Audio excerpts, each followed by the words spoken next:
Welcome to Roleplay Cafe. It's Dell here. I thought I'd get on for a moment and talk about pathos, which Jason brought that up in his last video about his character in the last review video from the Dark Age of Man game we played, which he played Melton. And we saw Melton in essentially a session and a half complete his arc, right? Jason, I believe, Sam said this is pitiful. You know, it struck an emotional chord with the players, you know, and is what Jason's pointing out. That is a important point that he's making, and I think it needs to be uh, doubled down on in a way,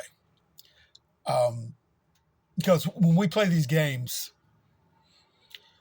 we what would you do in this situation? We've all said that. Now, when you play a game, it allows you to do what you would do in those situations, or do what your character would do. Okay, this is where it goes over a little bit. Now, obviously, Milton isn't Jason. Jason's putting himself in the headspace of a probably emotionally and mentally stunted, and, as he said, maldeformed individual. Right? Here be monster. Somebody's deformed. They just throw him out. So in the woods, right? So that's what he is essentially. Okay, so he's trying to integrate himself back into society. Jason explains how this happened in a session and a half, to where Jason felt like the character arc and was satisfied, and it reached a point to where he expressed the character such that, like I said, it struck a chord with us, maybe tugged on the heartstrings. You see this individual.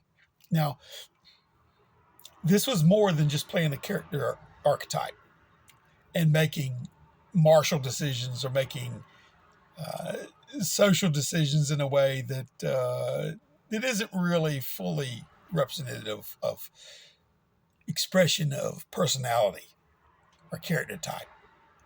It's often done from a logical standpoint. When we play, or what would be the best or the next, for the next step of what we do. So we don't necessarily, a lot of us, play in that headspace. I can't speak for everybody, but as far as like what Jason was, his expression of that character, what it was illustrating, or exhibiting rather. So Jason's playing this character is wrapped up in a session and a half. There's been a horde of other times to where when we play these characters, if you play from that character's perspective, on more of an emotional level, or what would drive them from their perspective, from their experiences, whether given in a conceptual backlog bio of the character, or through their sessions, what created them, what molded them, what made them who they are. How would that character respond? Because we're playing an avatar of myself as a fighter or as a priest. I could do that. And make decisions based on, well, I'm a priest. What would a priest do? Like a stereotypical priest that you would think in your own mind. But what would this character do? And a lot of when we play, we, I myself sometimes claim like I'm sabotaging myself by attitude, because I know that everybody in life, myself included, and characters would be wrestling with their own demons, as it were, or wrestling with the world at large. I'm watching Brian running his character through Call of Cthulhu. Anthony's running, and there was a shorter video where shows Brian describing his character's motivations and worldviews, and how he, how he contends with things. Which Brian loaded his character down in the same respect, the same, his character's fairly intelligent, but it seems to me from watching the play that he's at a loss in trying to come inside of the world at large and how the world is interacting. Why during this age that I'm in, 20s and 30s, probably 31 or so, where of course the tropes of the gangsters and whatnot like that. Why does it have to devolve into, business being handled in this method of brutality or whatnot, violence, and anyway, he's trying to make, you feel like you're a man at a time and place. So there's a little bit of that and these are all my words, but that I gather from what Brian was saying, right, and from my viewing of his portrayal of the character. And it's interesting to me that Call of Cthulhu, the main premise of the game is to lay down a crumbling foundation of reality underneath the feet of the characters. Brian's having to contend with the mundane world at large, and already has problems with it, interfacing with it, and with his character, and making heads or tail, and trying to get through the world that way.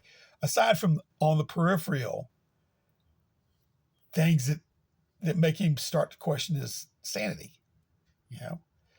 this fissure in reality wherein seeps the Cthulhu mythos, from supernatural and occultish things that you can't really make heads or tail of. So he's got to now contend with that, and it's becoming more oppressive on him. Which I won't go into here, but as far as rolling the dice to determine whether or not he retains or his grip of sanity or is loosened, that mechanic in there seems somewhat redundant to me, as the situation would prompt, and his immediate or tangentially contact with the occult or the supernatural situationally should, in my mind, dictate his immediacy in how he would react to it, or how it would impress upon him, or whether it would leave a stain or leave an impact on him. And then he could incorporate that instance into his moving forward, and then be allowed through agency just expression of that from what's previously allowed. It seems a die roll to see if you retain your grip or loosen your grip a little bit, is taking a little bit of the agency as far as the player's agency of character expression. That, to me, it's still a very, very, very enjoyable watch, and portrayal of the character is masterful. As is Anthony running the game. It's cool. No problems with that. But it lends to the fact that no matter, in a lot of different games, will allow you to have more or restrict your amount or control of your character's expression. It is important to me that a character be played to a higher degree of self-expression, reach those points of pathos where you engage the others around the table and affect each other on, you affect the other characters and the players on an emotional level, or where you connect with people. We watch movies, we read books. It's all an avenue for human beings to connect with one another. That's ultimately how we want to be moved. We live our life wanting to be connected. You know, we're born alone, we die alone, but we want to find some connection. And a lot of that is done through media, through expression, and through art, and trying to reach out. And to be inhibited in expression of character, when, like Eloy said before, he knows that when we sit around a table, we're there in part to entertain each other. Well, I submit that part of that entertainment is, being able to connect characters that you interact with, whether NPCs or the other characters around the table. And the more you can have that realized is via expression of character, uninhibited expression of character. So when you're playing, you can more fully realize your character if you, as Jason said, let go of the reins and play that character from that perspective. Now, a lot of like what we did in Dark Age of Man, we're not there for a traditional GM to, and I'm talking about like a more of a linear story path, like sit back and listen to the story that I have with you or set up for you, and your characters will be on a rail to get to the next place here. And I'm not knocking any way that that people play, but it can be oftentimes limiting and make more shallow representations of characters that really dug into. It's almost like in a lot of games, the focus is playing the game or gaming the game or tactical representation of your characters and their abilities and their stats. And